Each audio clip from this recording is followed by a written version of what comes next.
Ang buhay ay puno ng kwento. Mga kwentong nababalot sa misteryo. Liham ng gabi. Liham ng gabi.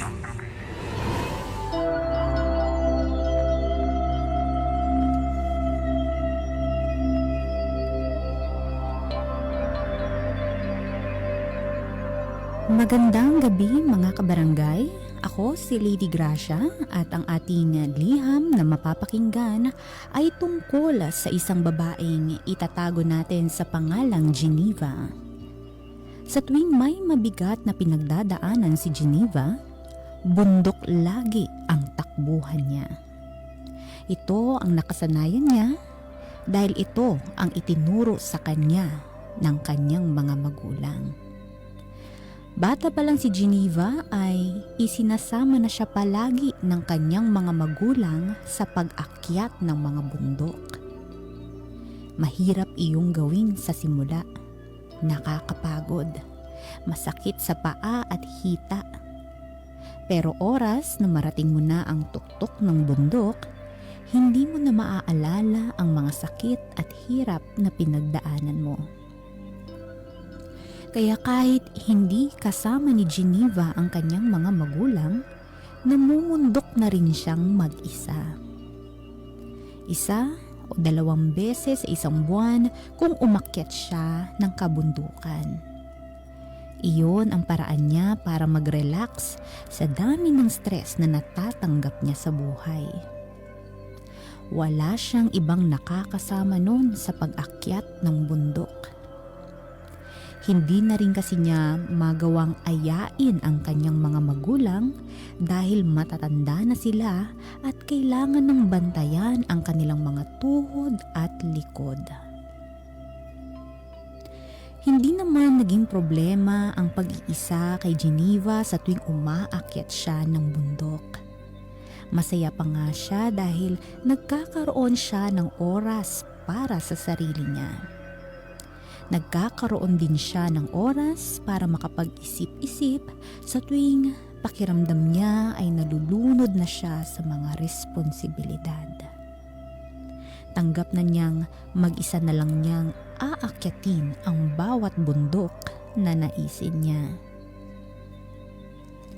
Pero sadyang mapagbiro ang tadhana. Sa panahong hindi naghahanap ng makakasama si Geneva, ay saka naman siya pinadalahan ng makakapares sa pag-akyat ng kabundukan. Nakilala niya si AJ. Isa ring ginagawang takas ang pag-akyat sa kabundukan. Nagkamabutihan sila sa unang beses pa lang na nagkasama silang dalawa. Marami silang pagkakaparehas, kaya hindi naging mahirap na magustuhan nila ang isa't isa. Naging magkarelasyon sila at iyon na marahil ang pinakamagandang niregalo ng bundok para kay Geneva. Sa bundok din nag-propose si AJ sa kanya. Sa bundok din nila planong mag-honeymoon sana. Malaki ang pasasalamat ni Geneva sa kabundukan dahil puro saya ang niregalo nito sa kanya. Isang araw, nagplano si AJ na umakyat mag-isa sa isang bundok sa bandang Mindanao. Hindi nakasama si Geneva dahil sumama ang pakiramdam nito. Ayaw na sanang tumuloy ni AJ para alagaan na lang siya. Pero pinilit ni Geneva na papuntahin pa rin ang nobyo. Alam ni Geneva na matagal nang pangarap ni AJ ang maakyat ang bundok na iyon. Nangako na lang si AJ na uuwi siya kaagad. Tumangulang si Geneva at saka itinaboy na si AJ para maghanda na sa kanyang pag-akyat ng bundok. Yayakapin at hahalikan na sana siya ni AJ, pero tumanggi si Geneva dahil baka mahawaan niya ng sakit ang kanyang nobyo. Babawi na lang daw si Geneva kapag nakababa na ng bundok si AJ. Pero hindi na siya nagkaroon ng pagkakataong makabawi pa. Nabalitaan na lamang ni Geneva na naligaw si AJ sa pag-akyat nito sa bundok na iyon. Nahiwalay si AJ sa kanyang mga kasama. 2 araw ang naging paghahanap sa kanya hanggang sa matagpuan siya sa isang liblib na parte ng bundok. Wala nang buhay si AJ nang matagpuan nila. Hindi naging madamot ang kabundukan sa pagbibigay ng saya at biyaya kay Geneva. Pero hindi niya naisip na pwede rin pala itong magbigay sa kanya ng lungkot at sakit. Paano pa ba magagawang ibalik ni Geneva ang pagmamahal sa bundok kung ito rin ang dahilan ng kanyang pagkalugmok? Liham ng gabi. Liham ng gabi. Hindi natanggap ni Geneva ang pagkamatay ni AJ. Hindi naman ganun kadali iyon. Lagi na lang siyang nakakulong sa kanyang kwarto. Hindi na rin siya pumasok pang muli sa kanyang trabaho. Nag-alala na ang kanyang mga magulang. Sinamahan nila si Geneva hanggat hindi pa ito nakakabawi sa pagluluksa sa pagkamatay ni AJ. Kahit mga magulang niya ay itinaboy niya dahil sa sobrang galit na humalo sa kanyang pagluluksa. Wala siyang ibang kailangan kundi si AJ. Alam niya nga imposible nang makabalik sa mundo ang kanyang nobyo, pero handa si Geneva na gawin ang lahat kung sakaling may pagkakataon. Alam ni Geneva na walang maitutulong ang mga doktor sa kanya. At dahil hindi na niya nakayanan pa ang lungkot, sinubukan niyang lumapit sa mga psychic o mga espiritista para lang makakuha ng closure sa pagkamatay ng nobyo na si AJ. Gusto niyang marinig at makausap pang muli si AJ kung papala rin. Ilang beses na rin sinabihan si Geneva ng kanyang mga magulang at mga kakilala na hindi na maaari ang kanyang gusto. Isa pa ay hindi rin garantisado ang paglapit sa mga espiritista. Ang laki rin ng singil sa kanya para lang sa kahilingan na makausap ang yumao niyang karelasyon. Walang pakialam sa bayad si Geneva kahit pa maubos ang kanyang inipong pera. Halos masaid na ang laman ng bangko niya. Pero wala ni isa sa mga nakausap niya ang naging totoo. Dinaya lang siya at nagpanggap na si AJ ang nagbibigay ng mensahe sa kanya, pero hindi naman pala. Lalong nabalot ng kalungkutan si Geneva. Kalungkutan na nagresulta sa pagiging desperada. Panay ang dasal niya na sana ay dalawin siya ni AJ sa kanyang panaginip at hindi naman siya nabigo. Napanaginipan niya na kasama niya ang yumaong nobyo sa tuktok ng bundok habang nakahiga at nakatingin sa mga tala. Sobrang saya ng magkasintahan. Nang padilim na ang langit, nagmadaling tumayo si AJ.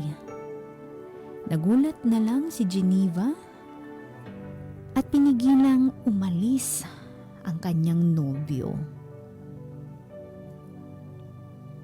Umiyak si Geneva nang ayaw magpapigil sa kanya ni AJ. Hanggang sa binulungan siya ni AJ at saka sinabing, "Sumunod ka sa akin." Pagkatapos nun ay tuluyan nang naglaho sa kadiliman si AJ. At doon na nagising si Geneva. Palaisipan kay Geneva ang mensahe ni AJ sa kanyang panaginip. Susundan ba niya ang nobyo sa bundok? O susundan ito sa kabilang buhay? Dala marahil ng kalungkutan, naisip din ni Geneva na kaya siya pinapasunod ni AJ sa bundok ay para magkasama silang muli. Kung nasan man ito naroroon. Naniniwala si Geneva na naroon pa rin ang kaluluwa ni AJ. Naghihintay sa kanya. Kinabukasan ay bumiyahe agad si Geneva patungo sa bundok kung saan natagpuang walang buhay ang dating nobyo. Wala siyang ibang kasabay bukod sa kanyang guide na nakatoka sa kanya. Ang totoo ay ayaw sanang magpasama ni Geneva dahil meron siyang ibang plano.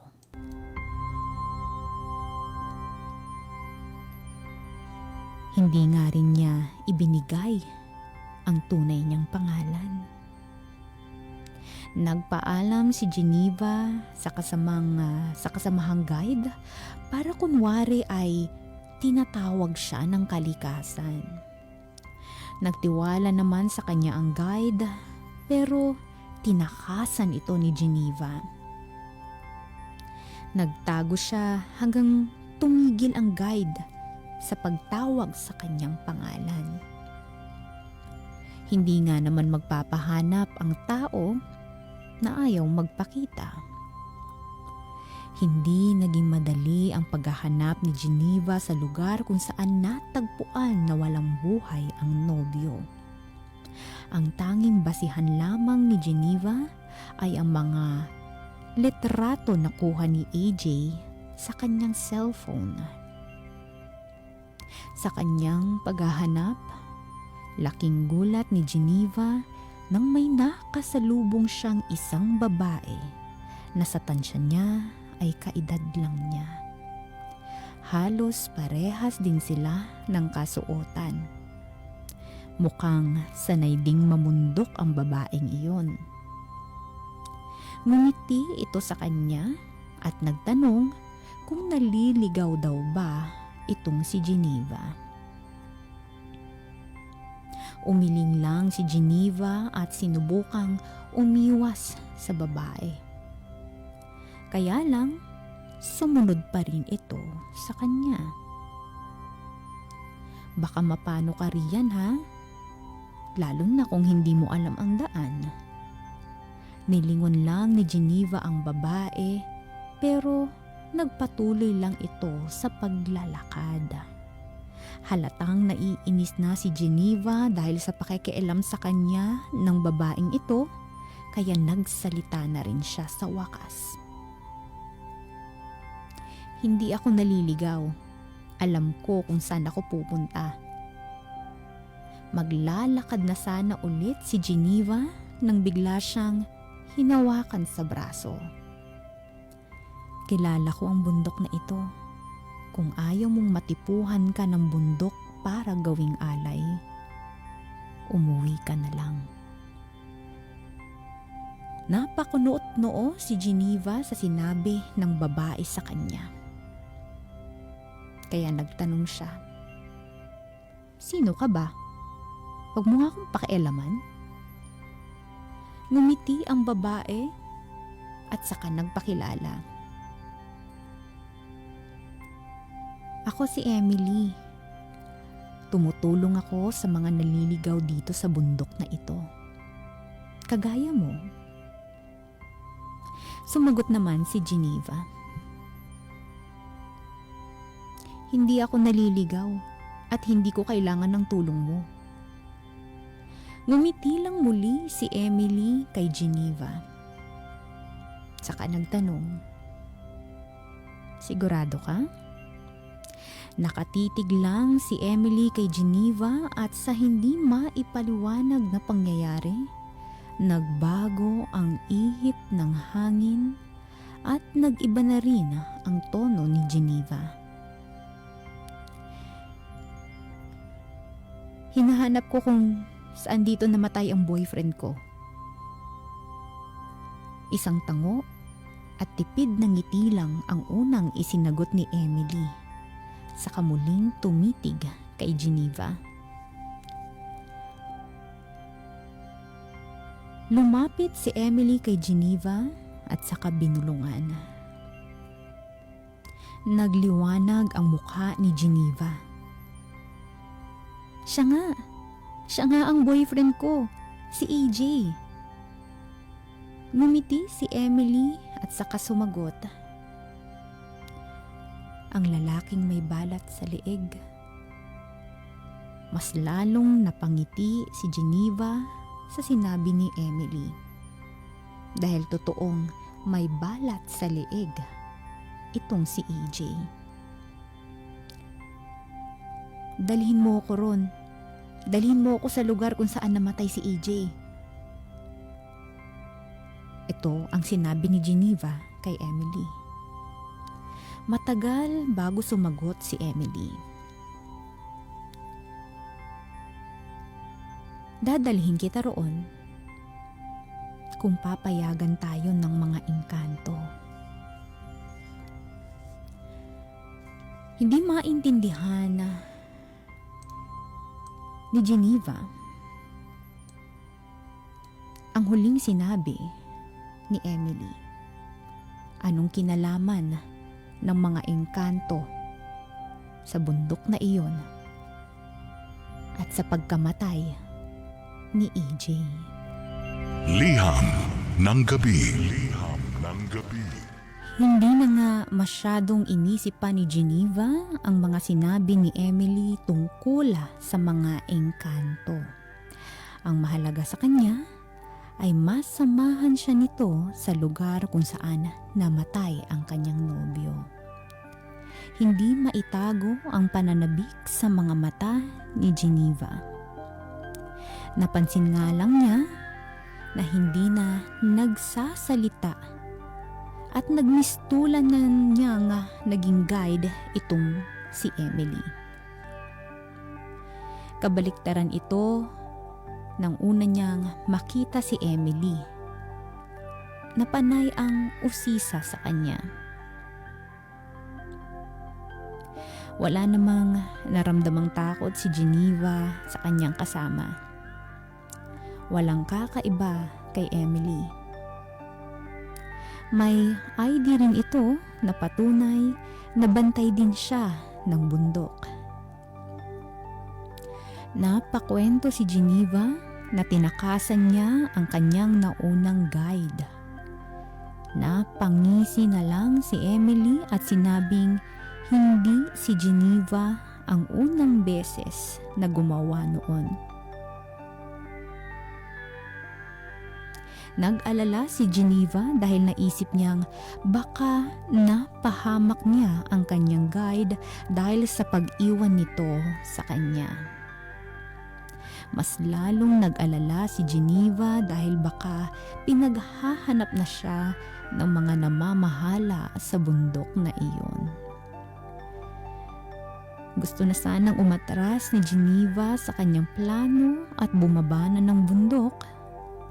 Pero siya namang sinabi ni Emily na malapit na ang kanilang destinasyon.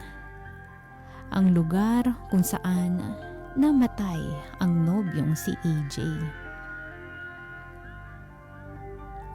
Kaya kahit nag-alangan ay sumunod pa rin si Geneva.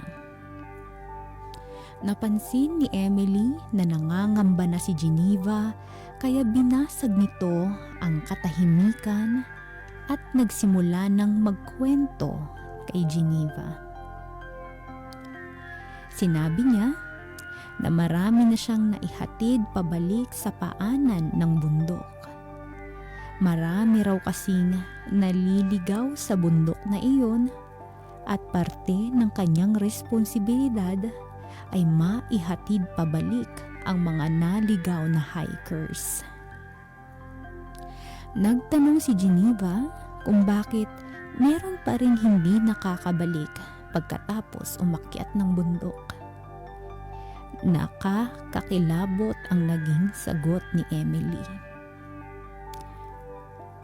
Simple lang, para mas tumibay pa ang lupa at magkaroon ng dagdag na bantay.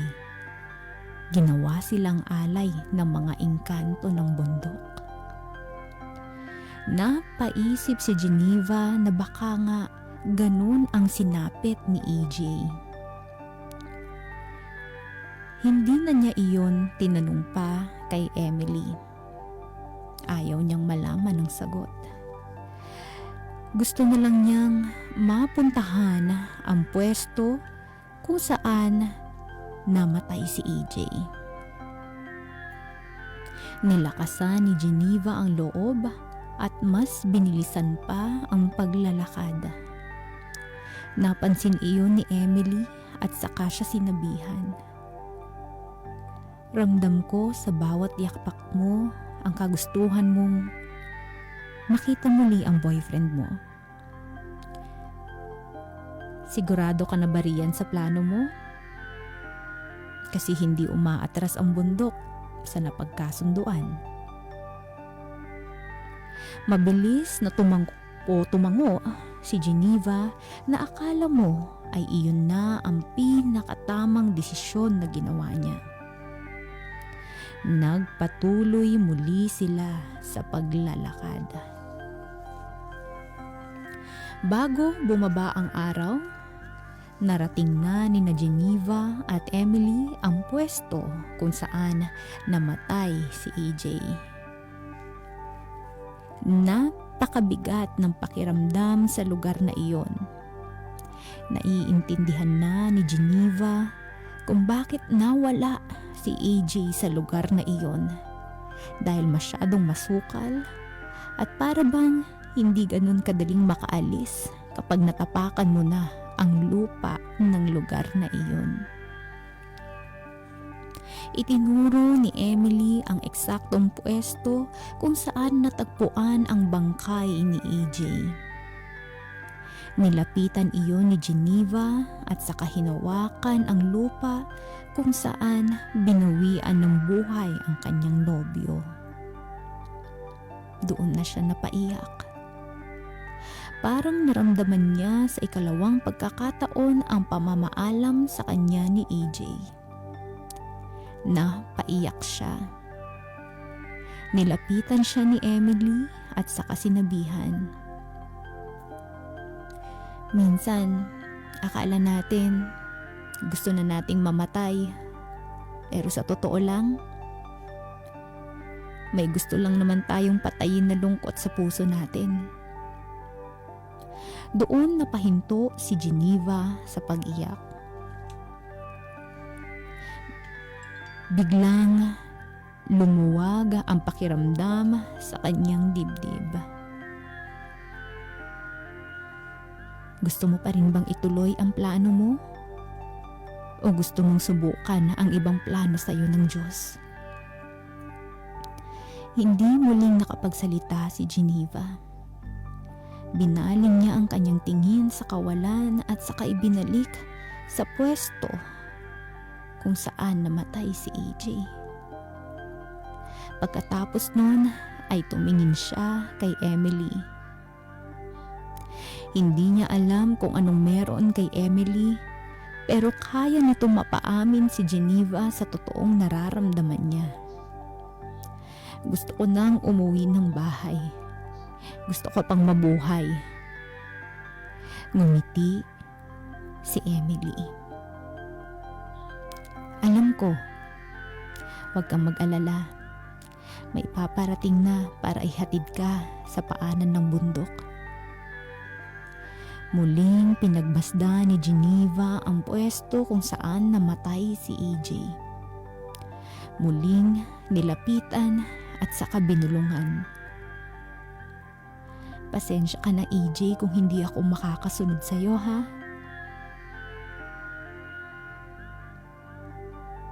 Pagkatapos nun ay hinalikan niya ang lupa at saka tumayo. Pagkatayo niya para harapin si Emily, ay bigla na lang itong nawala. Gustuhin man ni Geneva na hanapin si Emily pero hindi siya makagalaw sa kanyang pwesto dahil nakaramdam na siya ng takot. Nababalot na ng dilim ang kapaligiran at para bang may pumipigil na puwersa sa kanya para hindi siya makaalis doon. Ito na ba ang katapusan niya? Ito rin ba ang sinapit ng kanyang nobyo? Iyon ang naging laman ng kanyang isipan at pagkatapos ay may narinig siyang mga kaluskos sa bandang kaliwa niya. Iba na ang kabog ng dibdib niya. Pumikit siya at nagdasal ng paulit-ulit hanggang sa nilapitan na siya ng mga kaluskos na iyon. At pagmulat niya, nakita niya ang kanyang guide kasama pa ang isang matandang lalaki na kabilang sa mga nagbabantay ng kabundukan na iyon. Nakahinga na siya ng maluwag. Alam niyang kakagalitan siya ng mga iyon, pero ngumiti lang sila sa kanya. Humingi ng tawad si Geneva sa ginawa niyang pagtakas at tanging tango lang at tipid na ngiti ang isinagot sa kanya ng guide. Nagsimula na silang maglakad pababa ng bundok. Iniradyo na rin sa kanilang mga kasamahan na nahanap na nila si Geneva. Nasa gitna na sila ng paglalakad nang tanungin ni Geneva kung nasaan si Emily. Nagtatakang napalingon ang lalaki sa kanya. Nakita mo si Emily? Tumango si Geneva. Nagkatinginan ang guide at ang matandang lalaki. Siya bang nagdala sa iyo sa pwesto na iyon kanina? Muling tumango si Geneva sa tanong na iyon ng matandang lalaki. Na pangiti na lang ang lalaki. Kaya muling nagtanong si Emily. Muling nagtanong si Geneva. Nasaan po ba si Emily? Bigla kasi siyang nawala kanina. Baka naligaw na rin po. Tumawa lang ang matandang lalaki sa sinabi ni Geneva. Hindi maliligaw dito si Emily. Mas nauna pa siyang naging bantay ng bundok na ito kaysa sa akin o sa kahit na sino sa mga kasamahan namin. Hindi maintindihan ni Geneva ang sinabi ng matandang lalaki. Paano pong mas matagal nang bantay si Emily kaysa sa inyo? Ikaedad ko lamang po siya. Nag-alangang sumagot ang matandang lalaki. Kaedad mo lang si Emily. Nung namatay siya, may 4 na dekada na ang nakakalipas. Sa parehong pwesto kung saan kita nakita. Nanlamig ang mga braso ni Geneva sa sinabi ng matandang lalaki. Mula raw nung namatay si Emily sa bundok na iyon, tumutulong na ito sa mga naliligaw na umaakyat ng bundok katulad ni Geneva. Sabi pa ng iba, ay isa na raw itong engkantada.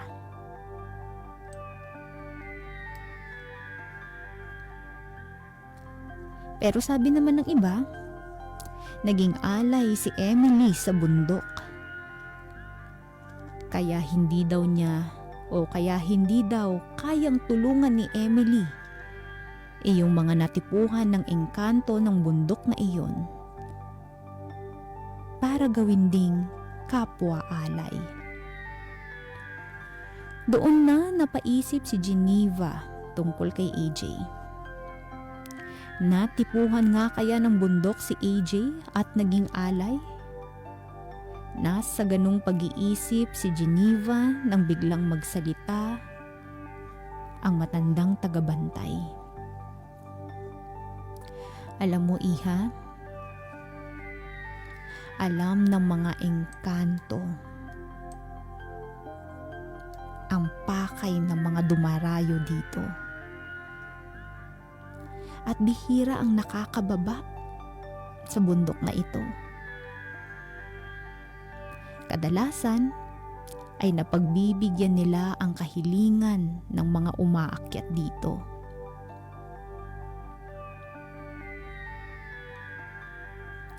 Ano po bang kahilingan ng mga umaakyat dito? Tanong ni Geneva. Mabilis na sinagot ng matanda. Kamatayan. Iyon ang hiling ninyo. Kahit na kinilabutan ay pilit tinanong ni Geneva kung paano nila nalaman ang kanyang plano at ang kanyang pakay na magpakamatay na doon. Ngumiti ang matandang lalaki at saka sinabing, alam ng mga engkanto ang lahat.